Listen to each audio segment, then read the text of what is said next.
Hello everybody and welcome to MMOFTW, the week that was in MMO news here on MMORPG.com. Now we're going to do things a little bit different this week. Normally I am recording this show long after my family has gone to sleep, but circumstances lead me today to have to record it when you hear a small 2.5-year-old child running around pretending he's a fire engine.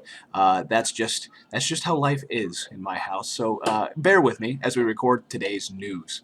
First up, we're going to talk about Blade and Soul, which recently launched, actually back on the 19th, just a few days ago now. However, it actually launched in Korea several years ago, and as such, NCSoft is already putting out an upcoming content teaser for all the plans they have and new additions of content that they're going to be adding to the game over the course of 2016. You can watch that video, bits and pieces here, or over on MMORPG.com, and you can even check out Garrett Fuller's own preview of all the stuff that's going to be coming to Blade and Soul over the next few months. So head on over to the website and take a look at that. And speaking of new DLCs and new content updates, the Elder Scrolls Online team has released the first information on the Thieves Guild DLC, which will be launching within the next couple months here. It is the spring, well, I guess the Q1 DLC for ESO. Not only is it adding a whole new zone called the Hughes Bane, it will be open to all character levels, just like Orsinium, and the Thieves Guild itself is located in Abaz Landing in the southern end of Hammerfell. Members of the Thieves Guild can look forward to new criminal activities in which to participate, a new passive skill line, special costumes, and item sets reminiscent of the group, and more. Content in the Thieves Guild DLC will spread tendrils throughout the rest of the game world and feature hours of gameplay, including a new, challenging 12-player trial called the Maw of Lorcage.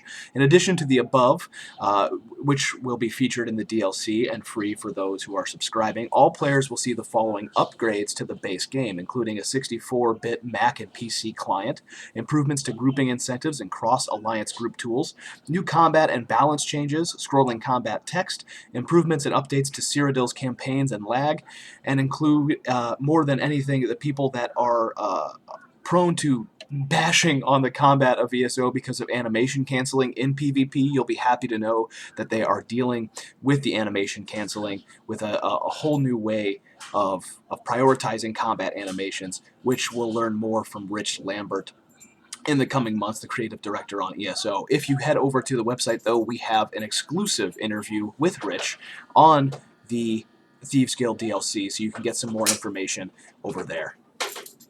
And in WildStar news, maybe some sad news, it looks like the Daewoo Korean earnings securities firm, Daewoo Securities, predicts that large games will be made in 2016 based on the Lineage IP and on mobile titles released on the same IP. However, it seems that WildStar itself is very likely to be the reason for heavy losses in NCSoft and will probably be getting some bad news. That's my guess anyway when it comes to WildStar over the next couple months. I have no insight as to whether or not that means a cancellation, but I'm more than willing to bet we're going to see even slower DLC releases from Carbine Studios, probably because the rather large team that was working on the game for the free-to-play release is going to be cut drastically.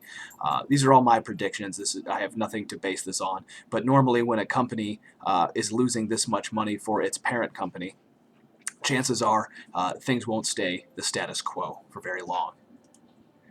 Now, on a brighter side, John Smedley is back this week announcing his brand new studio, Pixel Mage Games, and their very first game, Hero's Song, with a world built by renowned fantasy author Patrick Rothfuss.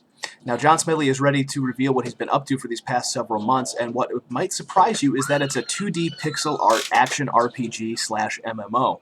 Pixel Mage has already raised over $1 million in private investor funding and is hoping to raise an additional $800,000 via its Kickstarter campaign. However, that Kickstarter campaign is not off to a fantastic start. They're over $100,000, but with just about 27 days to go as of this recording, it is nebulous whether or not they're going to make their $800,000 mark. Now, if that's the case, and they do not make their Kickstarter mark, that just means that John Smedley and Pixel Mage Games will have to seek other funding elsewhere to finish the game from a publisher. They're hoping to avoid that, and that's the purpose of the Kickstarter. Hero Song is an open-world roguelike fantasy game done in beautiful 2D pixel art style. Create epic fantasy worlds uniquely shaped by your choices, the power of the gods, and thousands of years of history. You can become a legendary hero in a dangerous and mysterious world of magic and monsters. Explore endless dungeons and ancient cities in long-forgotten lands in search of knowledge, treasure, and the power of the gods. All of this stuff and more is promised on their Kickstarter page. You can head over to pixelmagegames.com to learn more and see just what Pat Rothfuss and John Smedley are up to.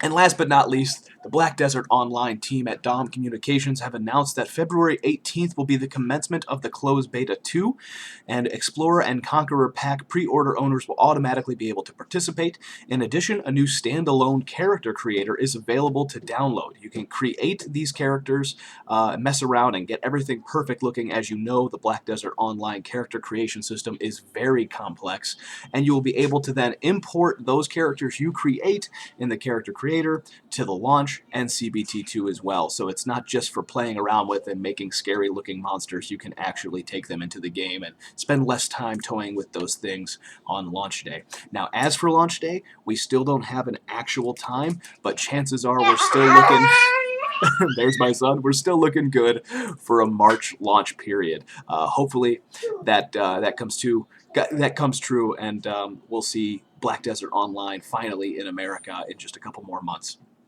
That'll do it for this week, folks. Thanks for listening, as always.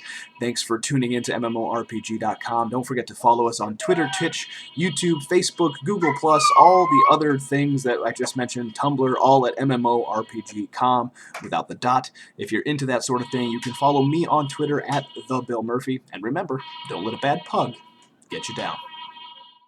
Make sure to level up your MMO knowledge by visiting MMORPG.com, subscribing to our YouTube channel, and by following us on social media. To catch up on the week's biggest MMO news, watch our latest MMOFTW. And to see if there's a better MMO out there for you, watch one of our latest First Impressions videos. Thanks for watching.